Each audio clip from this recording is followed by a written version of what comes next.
First week is site-specific, meaning that the form is based on the museum's architecture and is responsive to it. In fact, the tree shadow that's painted in the piece is from a tree that's facing the park. If you look closely at the shadow in this piece, you'll see that it's covered with buds. And I came to the museum for a site visit the first week in spring, and the trees in the park were completely covered with buds. So this piece stays spring, even though it'll be up through summer and fall and winter. It has a chance to stop time. It's perpetually spring. Most of us have had the desire from one time or another to stop time when something is particularly enjoyable or poignant in our lives.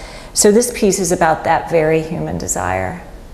One of the reasons that I continue to love making these pieces is that they're site-specific, and they give me a chance to do really fun, formal things, to enjoy changing the composition and to play with the way that viewers understand light intersecting space.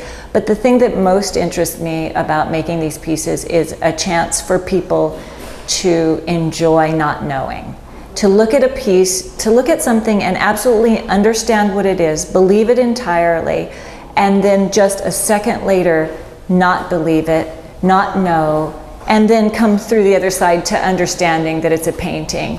And to just celebrate those few minutes of not knowing. And I go to a lot of trouble to get them to that point where they just aren't sure.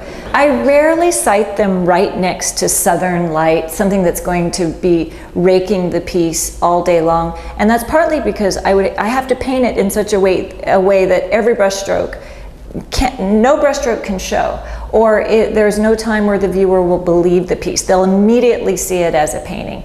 But in this case, because the brush marks will be so evident that it'll give it away immediately. But in this case, I felt like it would be really worth the kind of arduous process of having to hide each brush, because the southern light was going to illuminate the piece in a way that would make it move throughout the day. So as the light changes on the piece, it becomes cinematic. And because the pieces are based in photography, I like the idea that time, the temporality, actually makes the piece more like film. Yeah, I always feel like, a high percentage of museum visitors miss it. That they'll just walk by it, and that's good. It means they believe it. They'll see it and believe it as light and walk by. And so if they kind of don't know that they're looking for art, likely they'll miss that. But I think unless you have the chance to believe it as something and then, misunderstand reality, then you're missing the intent of the piece.